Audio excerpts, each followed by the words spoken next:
fresh squeezed orange juice this morning from the orange juice capital of the world. Which is where? California? No, it's Florida. I mean, No, it's not Florida. Florida does not produce hardly any of the orange crop anymore. Well, that's a shame. You didn't know that? You didn't know the greening effect? It's like killed all that it gets too cold. Those frosts are unforgiving. Hey, no, the greening effect. It's a disease. It's terrible. Yeah. I will tell you this much, folks. Do us a favor. I'm going to drink me some orange juice and watch this show. Take a picture with your cell phone of the QR code. Brenden, we got us on Twitter, Facebook, and YouTube. And thank you so much for watching. Bob Stewart, Kurt Watson, Tim Yancy, a lot of people at the Touchdown Club last night. It was Bob Kessling, Tennessee Night, voice of the Vols was there. Gave one of the best speeches. He and Harold Grader were up on the podium. Man, the appetite and the love of college football it's just gets stronger. We got a great lineup today too. Jordan Davis Hill, 24/7 Sports on Georgia. Jacques Doucet checks in right after that from down in Baton Rouge. WAFB Channel 9 covers LSU like kudzu and cotton. He's everywhere. And then Yancy Porter, Rebel Yell Hotline, and Rodney Orr, Tatter Insider. So let's go ahead, get started. Again, thanks everybody for taking time out of your day, watching us live or watching us later. Jordan, thank you as always. You come prepared like a trial lawyer in the Supreme Court. It's just great. The game Saturday in Knoxville, watched it with a lot of Tennessee fans. And of course, we had our friend Jeff Boone was up there with Mark Ham tailgating. And Jeff said, man, that atmosphere was off the charts. It's not unbelievable because it happens every time, but Georgia extends that streak to 9. What were your takeaways? Georgia just found a way to win. I mean, it was one of those games. We talked about this on our post-game podcast. To me, that win for Georgia felt like so many games I watched of Alabama at like the height of the Nick Saban dynasty, where it's like, I mean, there's no way they can't win this game. Like they're out of opportunities. And, it was interesting to me listening to Kirby Smart after the game. He said it on TV. He pretty much said the same thing when he talked to us that, Tennessee deserved to win that game. And I wrote about this in a column on Sunday. Like, yeah, I think you can totally make that argument. But at the same time, Tennessee had to go win the game. They had the opportunity with that field goal. And, not only the miss before that, but the false start right before they set it up. I mean, Tennessee made life hard on themselves, and Georgia took advantage. And, they made winning plays when they had to. I mean, I still really am having a hard time processing that 28-yard touchdown throw that Gunnar Stockton had. I mean, right on the money, dropped it in a bucket to London Humphreys, and London deserves a lot of credit for catching that touchdown. But, I mean, Georgia on the road in Knoxville against the Tennessee team that, they've beaten Alabama. They've beaten all of their big rivals, but they can't beat Georgia. And you know how badly they wanted to win that one? Oh, yeah. They were in prime position. And I did not see – if you would have told me before Saturday – Tennessee's going to have 41 points and 496 yards of offense, I would have said Tennessee won this game, and Tennessee might have won it by double digits. Georgia got put in a shootout, and they made the plays they had to have to get out of Knoxville 3-0. Kevin Skarbinski yesterday, Scarbo Knows on this channel does his podcast, and he talked about the quarterbacks preseason. Garrett Nussmeier, DJ Lagway, and Arch Manning. All the hype. Right now they rank 13th, 14th, and 15th in the league. A guy that you talked so much about, and you were it was a harbinger of things to come when you talked about Gunner's toughness and grit. This guy's so undervalued and underrated as a passer. He put that pass there at the end. Nobody else catches that except his guy. Did you get a chance to talk to him in the locker room after the game? Yeah, Gunner's not a guy that talks a whole lot. When we it was a couple sentences, but you could tell how much that meant to him. And I give a lot of credit to the coaching staff. Go back and watch the very first play from scrimmage for Georgia as a 45-yard completion to Colby Young. I mean, I think they gave Gunner an opportunity to go out there and show, not so much like show fans or anything he could do this, but let's get Gunner confident. Let's let him air it out right away. And Gunner made a lot of good decisions. It wasn't a perfect game. I think at times he got a little happy feet in the pocket and feeling like he didn't have quite as much time as he did. But no, great game. I thought he used his legs effectively, and yeah, I mean, even before that touchdown pass, I think about early in the game, I think that's late in the first quarter. Mm-hmm. Tennessee's up 21-7, and Georgia goes for it right around midfield on fourth down. He throws a bullet across the middle to Zach Branch. If they don't get that, guys, we might be sitting here today talking about a Tennessee blowout. I mean, he made plays throughout that game, took care of the ball. Really one of the only criticisms is the sack he took and when he fumbled and the defense bailed him out. But no, Gunner had a fantastic game. And, there were a lot of questions after the Austin Peay game. He did not look sharp. Mm-hmm. He struggled to throw the ball downfield. There's not quite as many questions about Gunner after what he did in Knoxville. No, and we talk so much about the players practicing and doing strength training in the offseason. We do it on this show every week when you come on here. You were telling us about Gunner, about Zachariah Branch, about Noah Thomas, Nate Frazier, all the people that were, maybe not household names yet. The thing about Kirby is how he adjusted as that game went on. I started noticing Joey Aguilar one time threw into a zone, like a collapsing triple coverage. And I'm not an X's and O genius, but he's a fantastic. 15 years, he's the best defensive coordinator in the country. Are we through with the lockdown defenses? Only Georgia's been doing it. LSU's doing it now, but they don't have an offense. Where's the balance? I don't know. And I think it's one of those things where Saturday, I think, is a great example where you just kind of have to let the game dictate what you do. And like you said, I think Georgia deserves a lot of credit for how they adjusted after the way Tennessee started. You started to see more three deep men, playing three safeties back there to try to cut off those explosive plays. And, it still didn't work 100%. I thought Georgia had taken this game over by, about midway through the third quarter. And then late in that third quarter, they hit Chris Brazzell again and score another explosive play. So it wasn't foolproof, but, I think it was a situation. To me, I think the Georgia defense is better than what we saw on Saturday. I think a lot of credit is due to Tennessee and the plays they made. And I think that is a Tennessee team that can probably be around 9-10 wins this year. I think that they have the ability to do that. I think the biggest thing is Joey Aguilar taking care of the football. 2 picks. One of them I don't think was really his fault. The receiver fell down and KJ Bolden made the pick. But the throw he had that Janelle Aguero picked off, he was staring at his receiver. I wrote about this yesterday. And credit to Janelle Aguero. He was the middle safety, in the middle of the field, and he saw it, and he just ran, took off to his right, made a play on the ball. I think the Georgia defense is better than what we saw on Saturday, and they made just enough stops. But that Tennessee offense, I think it's potent. I think a lot of opponents are going to see as much going forward.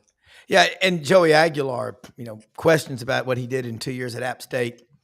Who won the trade? Nico goes to UCLA it looked like a family reunion size crowd. It wasn't that big at the Rose Bowl. And then you look at the checkerboard, orange and white.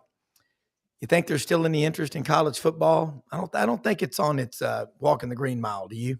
I know one thing. It's been between Nico Iamaleava and then Nico Harrison with the Mavericks. This was not a good year for Nikos in sports. Right. I can promise you that. Yeah, and now Georgia's got a bye.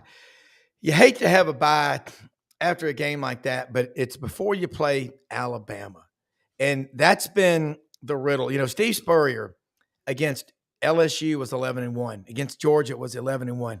He hurt a lot of people's feelings. I guess we all know it's all cyclical. Tennessee's now lost 9 straight to Georgia, but Georgia's 1-9 in the last 10 to Alabama. Is this going to be the Saturday?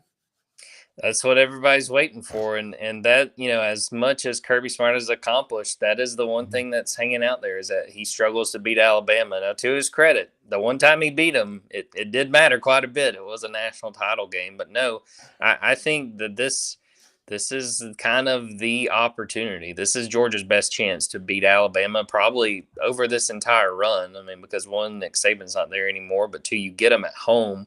That was a raucous environment last year in Tuscaloosa. And credit to Alabama.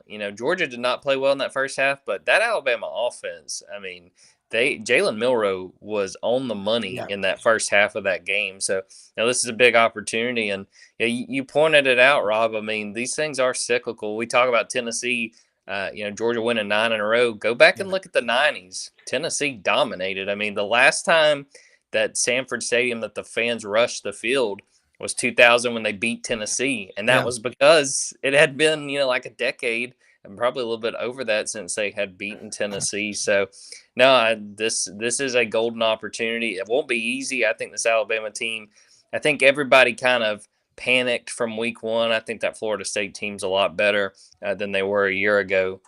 But Georgia's got to make the most of this bye week because this Alabama team very well can come into Athens and leave with a win. Well, you go back. Are they both on a bye? Is Bama on a bye before too? Bama is on a bye. They are. They're both on a bye. That's so interesting. That helps the odds quite a bit, in the sense of like teams coming off a bye. Well, what did Dave Bartu said Friday? The statistics: if you come off a bye in September, you win 51% of the time. So, but both teams are on a bye. I need to ask the follow-up, Dave. What if both teams have a bye? So I guess that cancels out. But you look at this league and you look at Georgia. I picked Georgia to play Alabama in the SEC championship, and I took Georgia to win. It's because they got a team full of alpha males. Kirby won't allow you on campus if you don't play the full 60. But Alabama, you're right. It's like the stock market. Market's down 1,200 points. Oh my God, what'd you do? I talk to my clients because the market's going to open tomorrow morning at 8:30. So you got to be ready.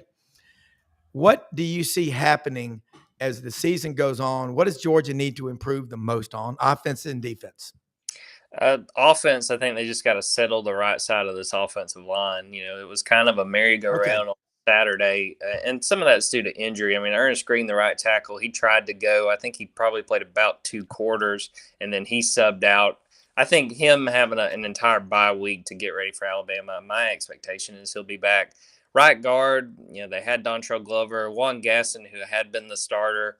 He played a little bit, but, he's still not quite 100%. And really, I think it's right tackle I'm more concerned about between the two positions. Michael Ooney played a little bit at right tackle on Saturday, and just he struggled. He could not hold up and gave up some pressures and some pretty important moments for Georgia. And shout out Bo Hughley, Langston Hughes alum. He came in the fourth quarter, and I thought he played great. And if you go watch the London Humphreys touchdown catch again, he's the one at right tackle, and he gives Gunnar Stockton the time he needs to make a play. And it was really cool seeing some of the post-game videos of the guys walking off the field. I think Bo Hughley was talking to Lawson Lucky, and Bo was emotional. I mean, this is a guy, this is his 3rd year in the program, and he's been waiting, and he got his opportunity. So my expectation, I think we'll see Ernest Green back at right tackle by the Alabama game, but I think Bo Hughley definitely showed he can play right tackle. If they need someone over Ernest, I think it needs to be Bo. And then defense, I mean, just cutting out explosive plays. And we saw issues with this with the secondary last year. And that's the thing about the next game. You give up those explosive plays, you got Ryan Williams coming to town. And Ryan Williams had a big game against Georgia last year in Tuscaloosa. So they've got to figure out how to play the ball down the field a little bit better. They had guys in position on a couple of those touchdown throws. And, Ellis Robinson runs into the receiver and falls down. Daniel Harris looks like he's in position to make the interception, doesn't quite get up high enough, and Chris Brazzell brings it in. So I think it's really that simple on defense. I mean, they were in position. They got to do a better job of playing the ball in the air and preventing those explosive plays. What are you talking about on your podcast, and how can people follow you? Because you are a nonstop on social media with Georgia Intel.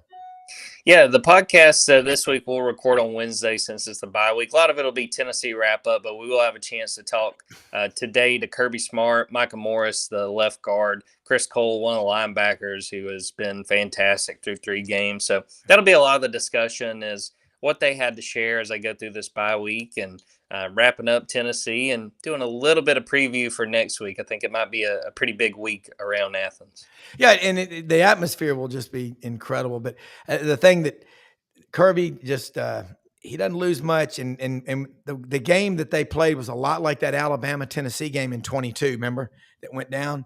And Georgia just finds excuses to win. It's incredible. Thank you so much. We'll do it again next week. as we get ready for the big one in Athens, Georgia and Alabama. Thanks, Jordan. Sounds great. Thanks, guys. All right. We got Jacques Doucet coming in, WAFB Channel 9 in just a moment. And here he is. I know we got a tight schedule. It is rush hour down there in Baton Rouge, meaning there's press conferences, there's stuff to cover. First off, thank you so much for taking time to share with us. Go Tigers. Let me just say what it is this morning, Brenden. Yeah. So for whatever, well, I know what reason. Emmett Smith is coming to Channel 9 this morning because he's out on speaks out against opioids. Yeah, he does. And doing that. And so he's coming by the station this morning to do a little chat with us. So I'll talk to him certainly about that, but certainly there's some football stuff I want to talk to about with the NFL's all-time leading rusher. And I don't think he's ever going to be caught.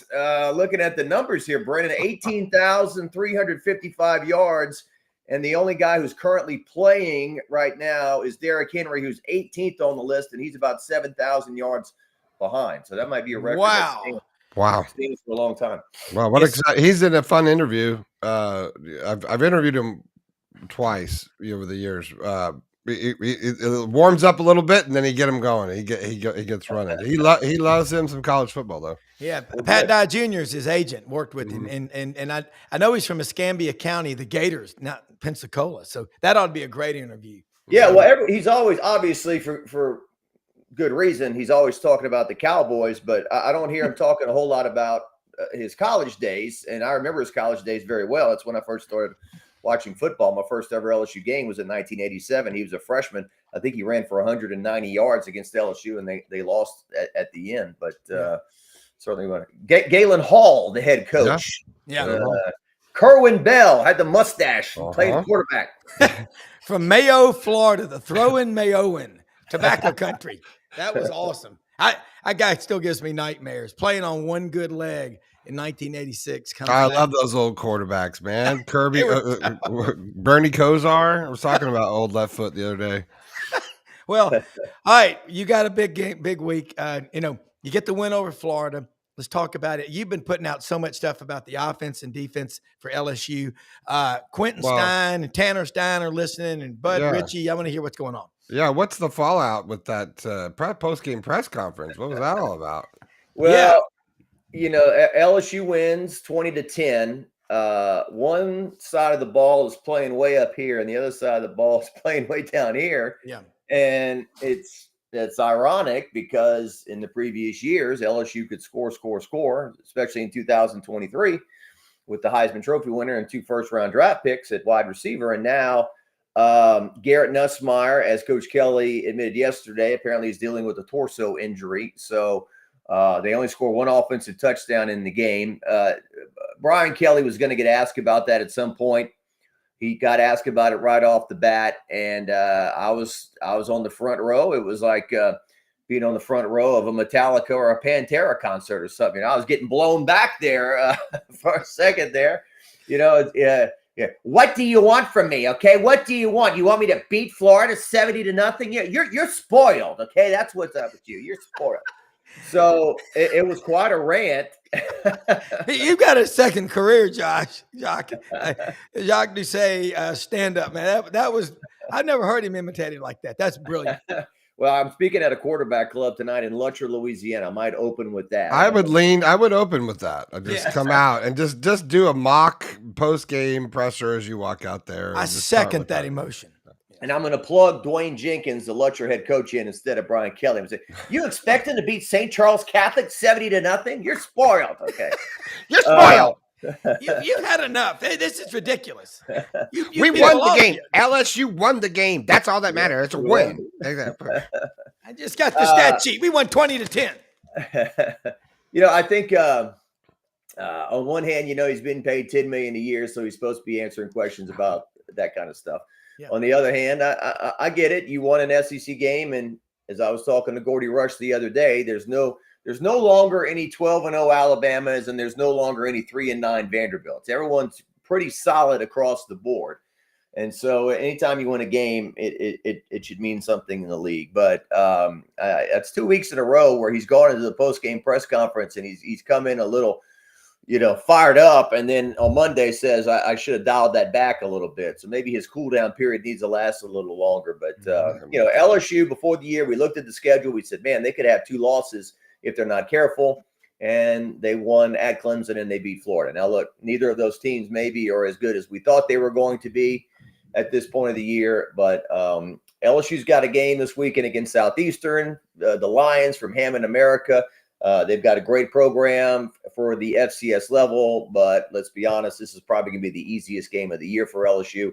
And then after that, they go to Ole Miss, which is going to be a huge game, and then they have a bye week. So they're trying to get through these next 2 weeks and then get Garrett Nussmeier healthy during the bye because it's obviously affected the way he's throwing the football and the way he's moving around. I mean, 2 weeks ago, he had a guy wide open. I think it was a 35-yard throw, and it was badly underthrown into the inside. It got deflected and intercepted. So I'm not making excuses for the way he's played. He only has 3 touchdowns so far in the first 3 games of the season. Certainly, we thought the LSU offense would be a lot better than that. They still can't run the ball the way they would like to. The offensive line continues to be bad at rush blocking, run, and then pretty good at pass blocking. So that's where it's at right now with LSU, who's ranked number 3 in the country at the moment. Yeah, I think Herbstreit's got him 1. I saw they got 2 votes for number 1 in the AP. Well, I didn't notice that until yesterday. I was like, a couple people voted him number 1. So it's interesting. Well, what I don't like. If there's a psychological aspect of this, it's like he walks into the post game and a little bit takes the air out of the big win. Not takes the air out, but like, I don't know. It doesn't make. It's like, don't get too excited. You didn't beat a really good Gator team, right? You did. Yeah. That you definitely should have won that game. I don't know. I just like the way LSU is just. It feels like they got a little of the luck on their side too this year. It's got a little. Yeah, I mean, I felt like Florida was begging to get blown out the whole game, right. And it's like you weren't interested in doing it. It's like the LSU defense. And look, I did this on social media real quick. I want to compliment DJ Lagway because, first of all, he had a real rough night. Okay, obviously threw 5 picks, but number 1, he went to the post-game press conference. I've seen a lot of people after a game like that duck out and, hey, I ain't talking.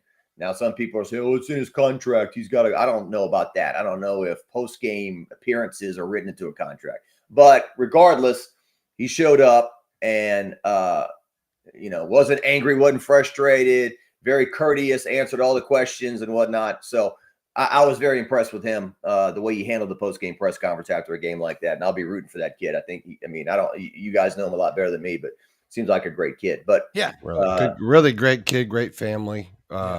Just all around what you want. Yeah.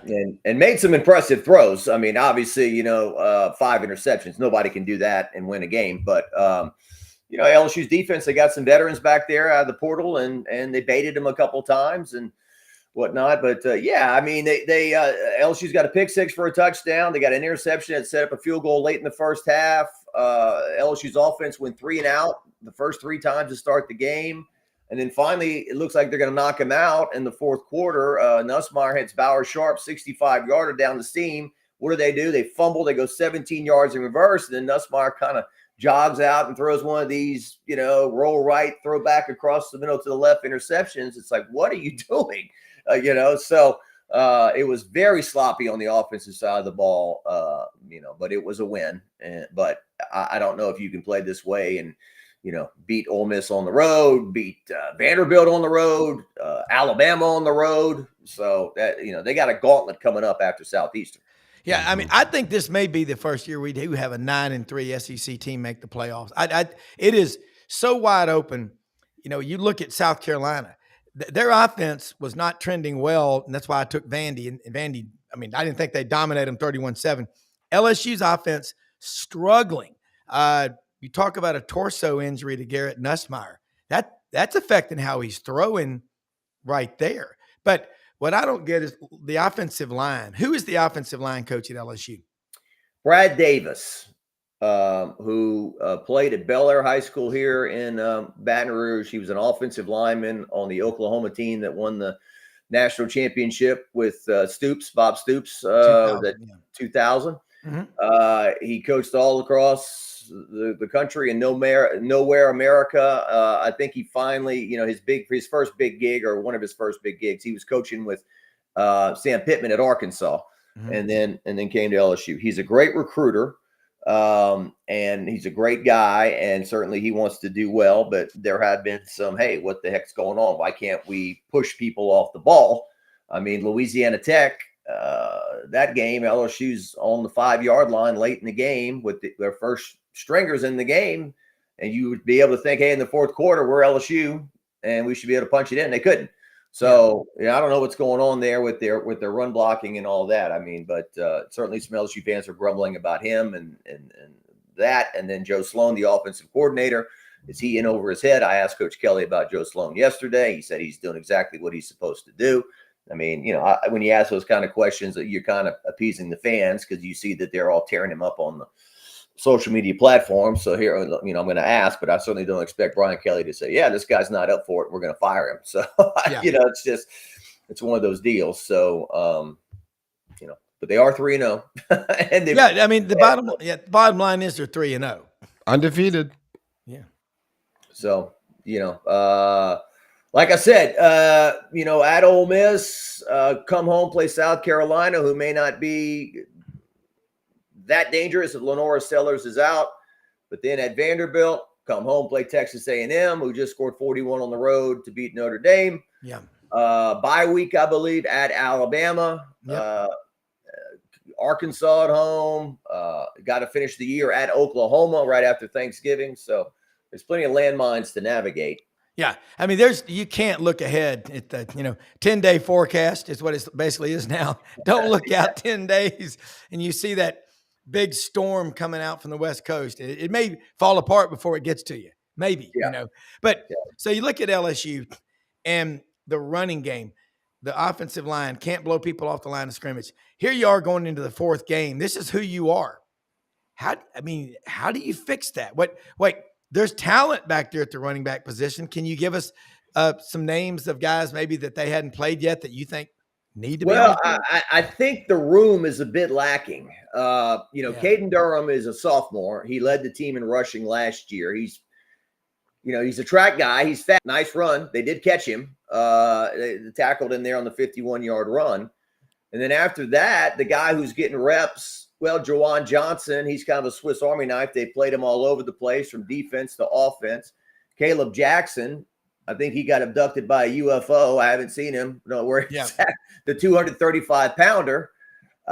He hadn't played at all. I mean, really. And Harlan Berry is a true freshman, a smaller kid who's got some shake to him. But there is no Leonard Fournette, Darius Geis, Jeremy Hill, Kevin Falk. I don't think there's a generational back there at the moment. And, there's a kid named Trey Holly who's playing over at Southern who got himself into a bunch of legal problems. I guess he'd be helping this room. I mean, they do have talent, but there's nobody back there that's an All-American, I don't think, at this point. And that combined with your offensive line not opening up the holes the way they should, and now Nussmeier being compromised a bit in an era now where, you can't get away from Garrett Nussmeier. He's on Raising Cane's commercials. He's on Gordon McKernan commercials. He's on a lot of commercials, billboards, and whatever. And it's kind of like the pro thing, right? And now when you're winning and everything's going great, all that stuff is great. And then when you're not doing as well, LSU hasn't lost a game. But when you're not playing as well, people nitpick for everything and say, if you spend more time practicing and not doing them commercials, when the commercial shoot takes maybe like an hour to do, you're in and out, you're done. But then it's almost like when those commercials play, they think they're in real time or something, Yeah, he left the practice. He's with Todd Graves at the drive-through every time they play that commercial. So anyway. Yeah. Well, you know what? You're 3-0. That's the bottom line, and it's hard to change who you are. But look around the conference. Maybe the best 1-2 punch at running back is Missouri with Roberts and Ahmad Hardy. Good grief. Went for 250. I don't care who you're playing. That's Louisiana. I mean, that's not the worst team in the country. All right. Before you go, what are you going to be talking about? What stories are being covered? What do LSU and SEC and college football fans need to know about that you know about? Well, this week, LSU, like we said, they've got Southeastern at home. I'll be working on a nice feature that we're going to air next week before LSU plays Ole Miss. It'll be defense oriented. You know, the last time LSU went to Ole Miss in 2023, they scored 49 points and lost the game. Yep. And because their defense was atrociously bad, obviously they've got a different kind of unit going over this time. And so we'll document a big piece of that. Rohan Davey, LSU quarterback, great. He's supposed to come by tomorrow. We're going to chat about LSU's offense and Nussmeier and all that. We'll put that up on YouTube. Go to our WAP YouTube page. Certainly the chat we're doing this morning with Emmett Smith, we'll post that as well. High school football fans throughout South Louisiana. Sports on Friday night comes on at 10 p.m. Friday. We got 25 games on the air, I think, last week, highlights and scores. Wow. So we'll look to do that again this week. And Southern, the Jaguars are off.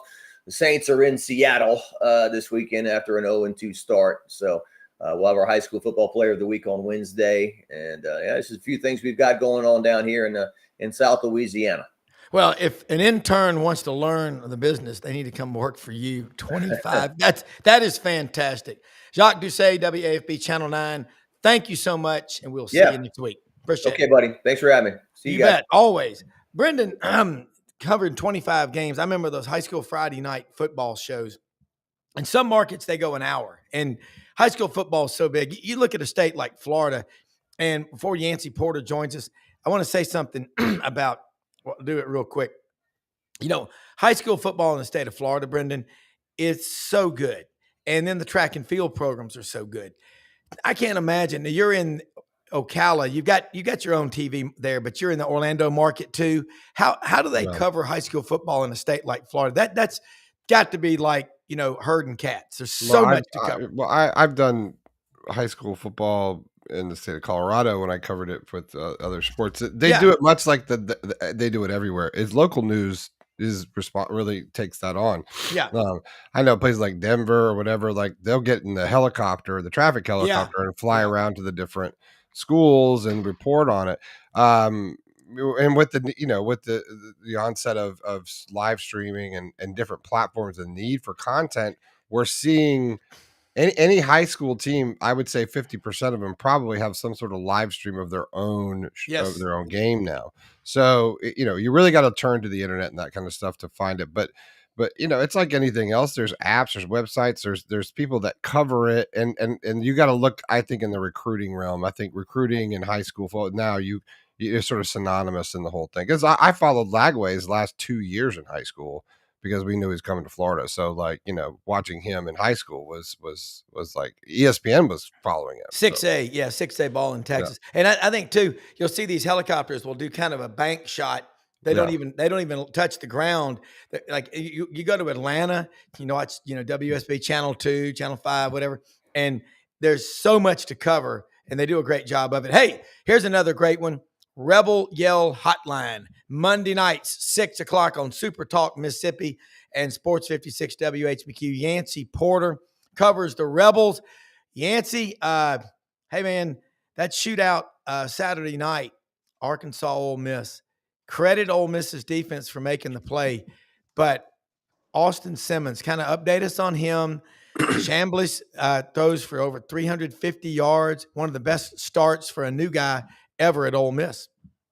Yeah, it was, kind of typical Ole Miss Arkansas game. Last year was an outlier where Ole Miss hung 63 points on them and really kind of blew it out there in the late first quarter. But, these games between Ole Miss and Arkansas typically go down to the last play. They just do. Usually Arkansas's way, too. So, especially in Oxford. They're crazy in Oxford. Yeah, it's heartbreaker after heartbreaker for Ole Miss with Arkansas. So, it's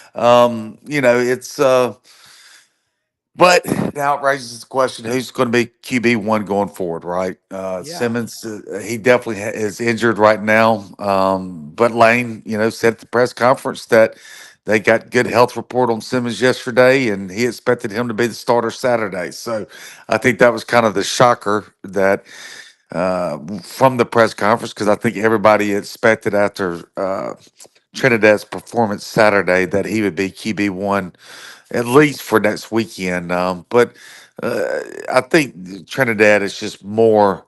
He's more of an RPO, true RPO style quarterback, where Simmons is really more of a pro style quarterback. So, it's really a better fit right now for Lane's offense with Trinidad, but we'll see. All right. So Simmons' injury, they tried to play him for a play or two early. And He then played too. Yeah, Trinidad hit a helmet on his throwing hand and slashed his thumb up, and then they hot glued it on the sideline when Simmons came in for those two plays. And on one of the plays was RPO, and he ran it for about 4 or 5 yards and re-injured that ankle, and yeah, he was limping really badly getting back to the sidelines. But Lane said that he was ready to go and had a good report, and he'll be starting up. He anticipates he'll be the starter this weekend. So we all know Lane though with gamesmanship, so you never know with him. you don't. I mean, that's right. All right. Tulane's coming to town. That's a good team. John Summerall, hell of a coach, was at Troy, now the Green Wave. You do not want to say, well, it doesn't matter who we play. You expect a full 60 Saturday against them, don't you? Yeah, Summerall's a hell of a coach. He's an SEC coach. He'll be Yes. somewhere in the Oh, SEC. he will be next year. Yeah. Heavy speculation it'll be Kentucky because he played there and coached there for two different stints at Kentucky, and but he'll be somewhere in the SEC. Summerall, the Georgia Tech and Vandy's coaches will be the hottest items as far as where Power Five teams or Power Four, you should say, in today's era, picking up coaches. All three of those have done hell of a jobs at their schools. They really have. And you look at Ole Miss now. Let's talk about the defense. You had the shootout against Arkansas, and Taylon Green. He's going to stress. Bobby Petrino puts so much pressure on you from the receiving, the running, then a quarterback who's definitely a dual threat. How good is this Ole Miss defense? And hey, they're undefeated. That's all that matters. Yeah, they weren't very good Saturday, were they? Nobody's was. Look around the SEC. Tell me, other than LSU, I know. You have no offense at LSU to speak of. Watching Tennessee and Georgia game, and Tennessee's defense looked like basically a two-hand touch Pac-10 defense. Not Tennessee, Georgia's, excuse me, and Tennessee's as well. But it's historically how physical and scratch and claw type of defense that Kirby Smart has over there at Georgia, and then watching them just Tennessee going up and down the field on them was eye-popping. So sometimes that's just the flow of the game, right? You get in those type of shootouts, and look, I'll give Pete Golden credit. He made halftime adjustments, and they held on to one touchdown, 7 points at the second half. So they went to instead of a three-man rush, they did four down line and put a quarterback spy on Green there, which really forced some punts and like I said, forced them to just 7 points in the second half when they literally could not stop them in the first half. So some adjustments were made there, but you look, Ole Miss. I kind of equate it right now to the 21 defense for Ole Miss, where they started all so poorly there, and then that was the Chase Campbell and some guys there that just entered that defense in 2021, and they became a really solid, really good defense by season's end. Were they elite? No. Is this defense going to be elite, top 10? No. Do I expect them that they could work themselves to a top 40-ish type defense in the country? Yes. All right. So look around at the defenses.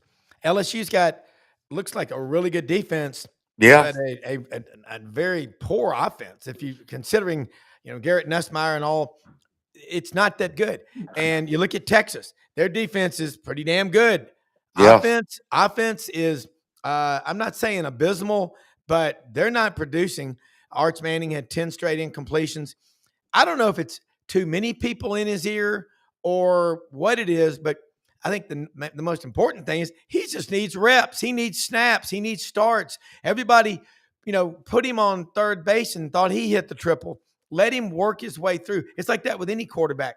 I don't think Josh Heupel and Lane Kiffin, those two right there, might be the two best in the whole country at developing quarterbacks. I mean, Lane Kiffin, this guy Shambliss comes in there, and did they miss a beat? No, That's no. what I'm saying. That's kind of scary. That he's that much better as a quarterback coach, he and Josh Heupel, than most everybody else. Not everybody, but most everybody in the country. And it was a hell of a pickup because he is a true RPO type quarterback, and that's the element. You were talking about Arch Manning. There I go, saying Eli. Arch Manning needed reps. That's kind of what Austin Simmons needs. I mean, people forget he skipped his junior and senior year of high school. He only played his sophomore year, and then he goes to Ole Miss, and he sits 2 years behind Dart. So, I mean, that's 4 years of this. And it's a shame he's hurt his ankle like this. He needs reps more than anybody. But the predicament is do you now with Chambliss, or do you take your lumps with Simmons for a much higher upside ceiling for the future?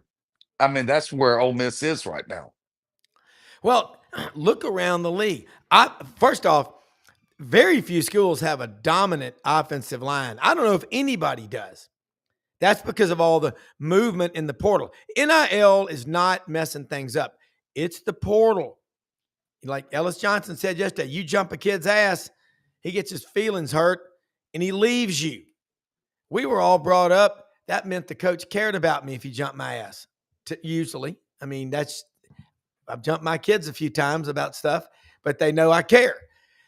Yancy, I look at Ole Miss right now, the expectations of the fan base, they've gone way up, haven't they?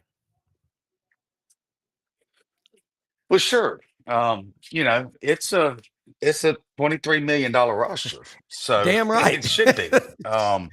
It's a top 5, top 6 NIL funded roster this season. So, when you're putting in that kind of money and the fans have contributed that much money into the roster, there should be high expectations, and you've got an elite coaching staff. So, I mean, Lane Kiffin and Pete Golding is a dynamic duo.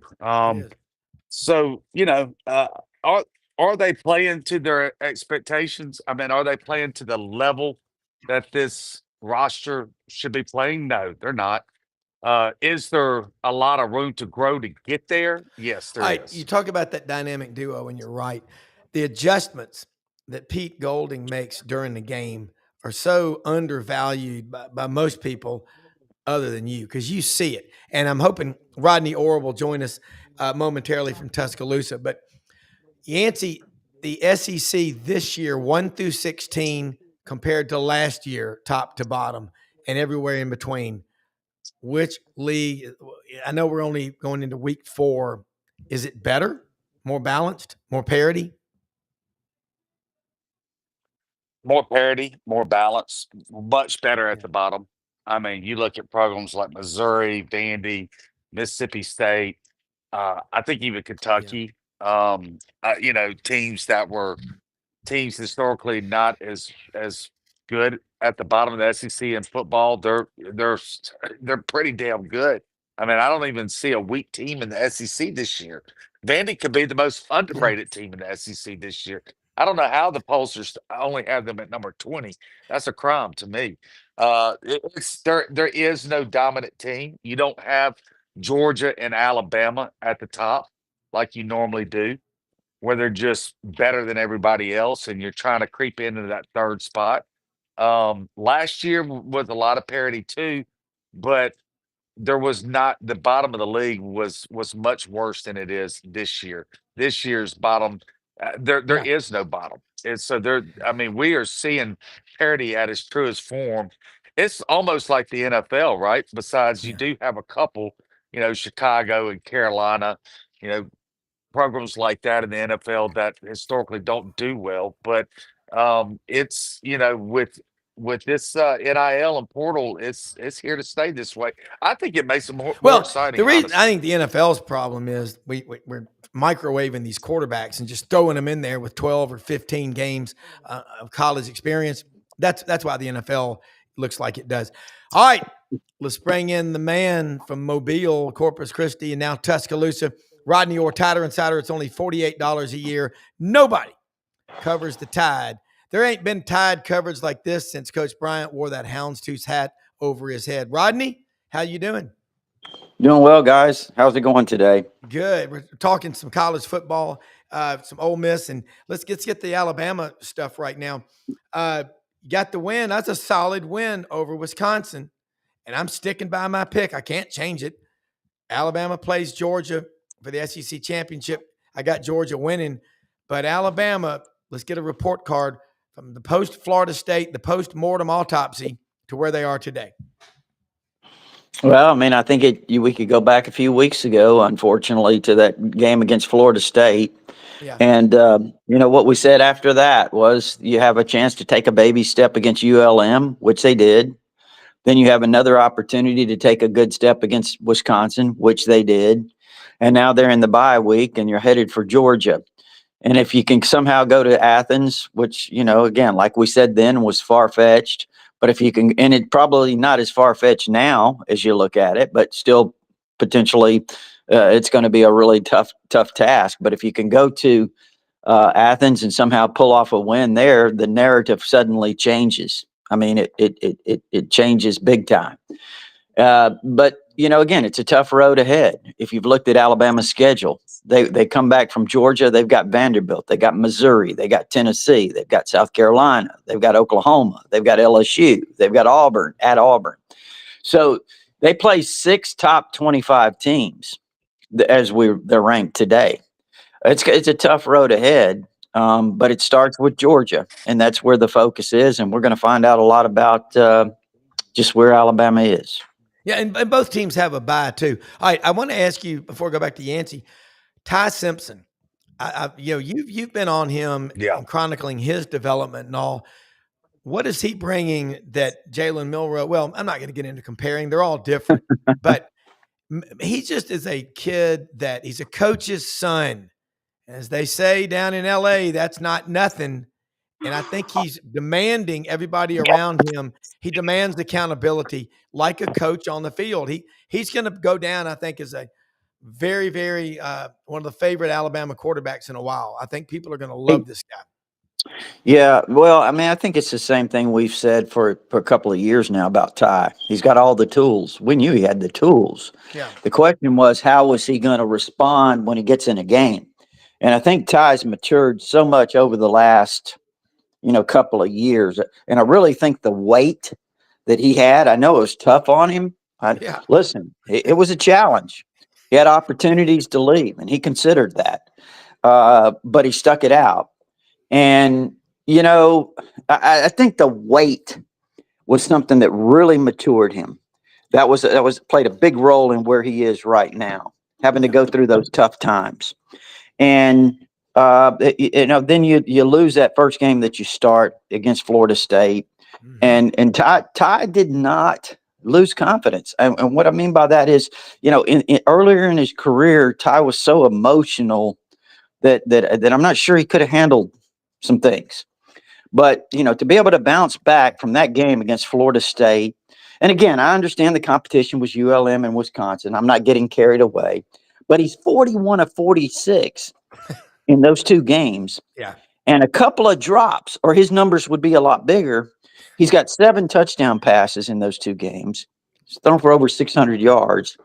So with Ty Simpson, I think it's his will and determination right now that has kind of carried Alabama along with his arm.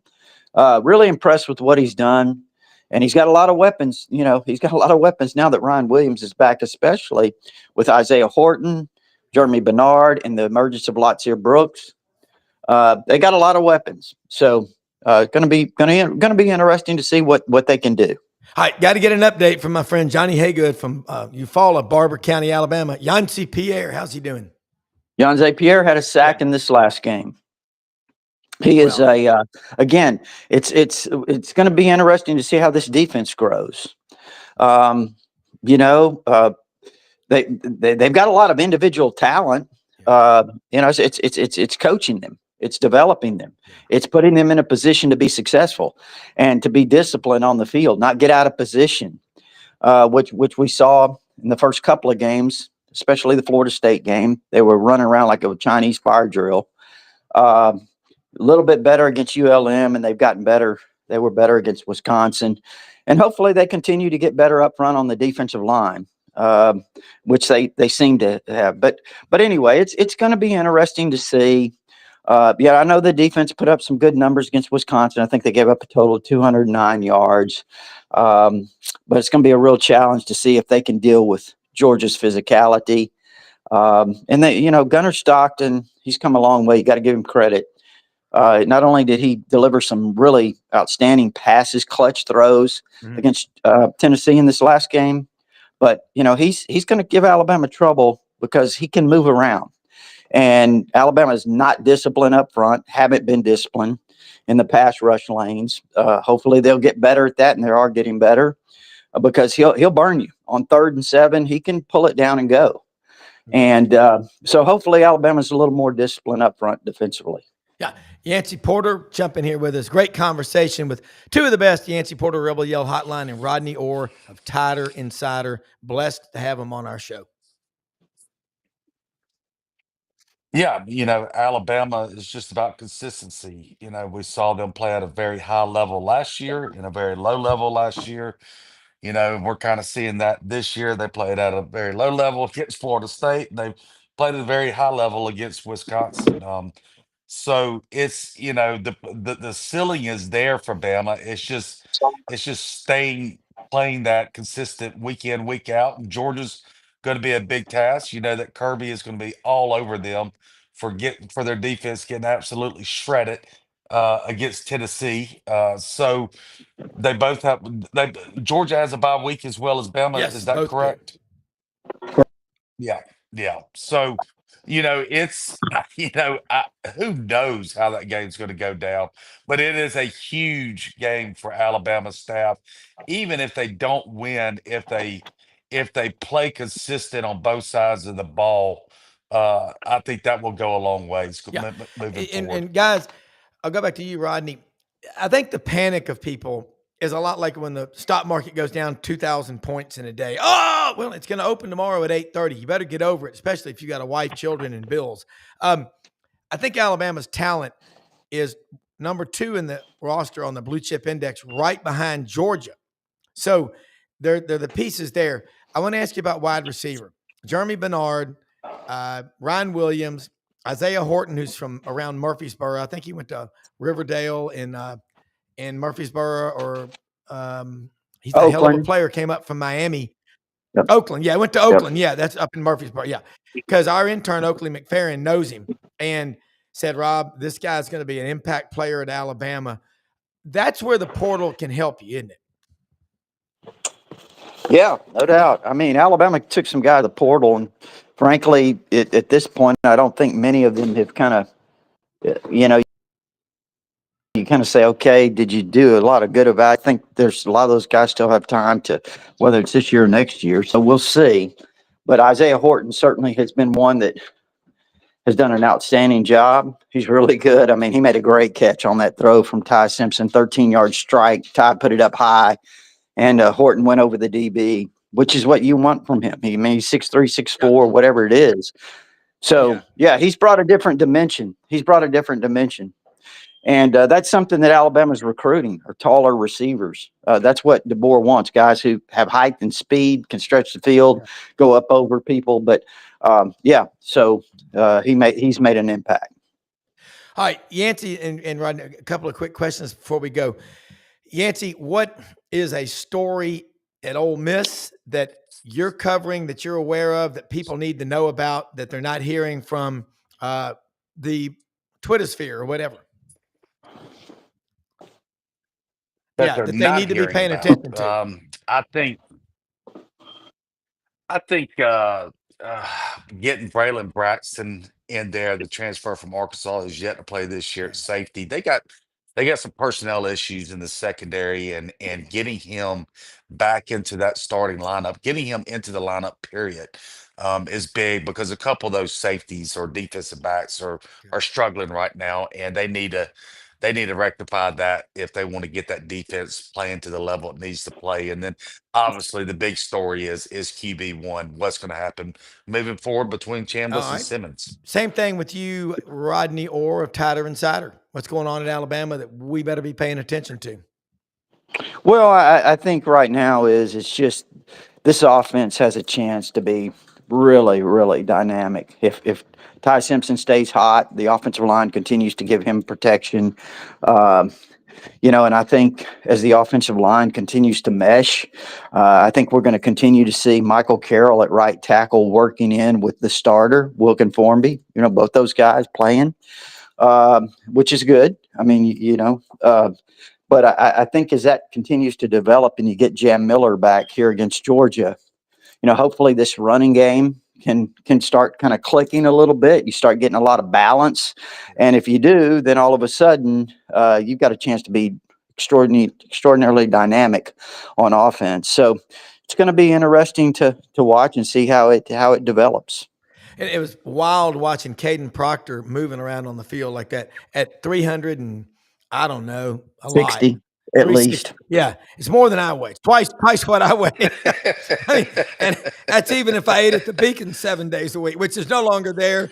I speak posthumously of the Beacon. So, all right, look, both of y'all, do you both feel, last thing, the college football, the fans are adjusting to all these changes, and I think also the free market's working its magic. I mean, because the crowds are just incredible at the games. Are either of y'all surprised at that? No, I mean, Yeah. COVID's done. Yeah. That's over. The expenses, I still think that the SEC needs to work on giving the Yes. visitors God. better seats. Don't stick them up in the corner of your nosebleed section of on the 5 yard line up in the nosebleeds.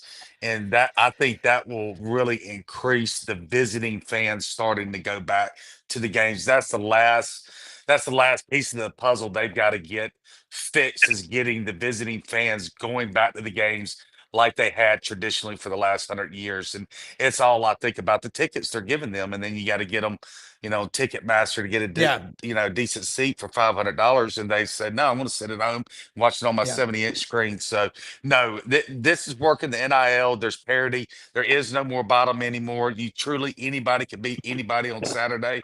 I think the game is better than it's ever Rodney, been.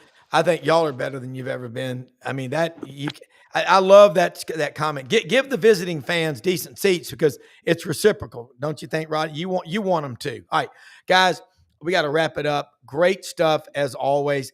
Thank you more than you know for sharing your time with us. Look, get out and support all of our sponsors. We are so blessed to have Landers Ford, Memphis.com. They're open every day of the week except Sunday. They're one of the top Ford dealerships in America. It's because they treat people the way that you want to be treated. Ask for Brad Bellamy, the general manager.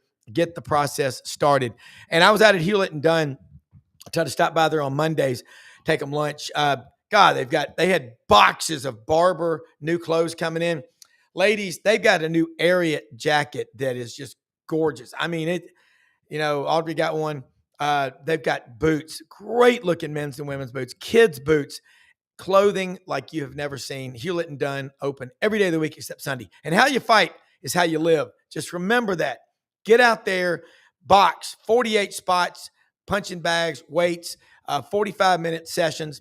It is fantastic. I equate it to land swimming. It's that good of a workout. Union and McLean, Midtown Memphis. And look, you want to sleep right? Lights Out Gummies, 25% off. Use coupon code Sidelines, and they will ship them out to you. They've got energy, they've got chill, and they've got lights out. They are legal in all 50 states. Dave Bartu, he is the man. Hey, most often we see the face of Christ in the least among us. Every day, go out and find ways to help other people. We're the most blessed people in the greatest country in the history of the world. For executive producer Brenden Martin, I'm Rob Browne. Stay tuned to this channel. A lot of great stuff heading your way. Stop by Vanelli. Get a chance.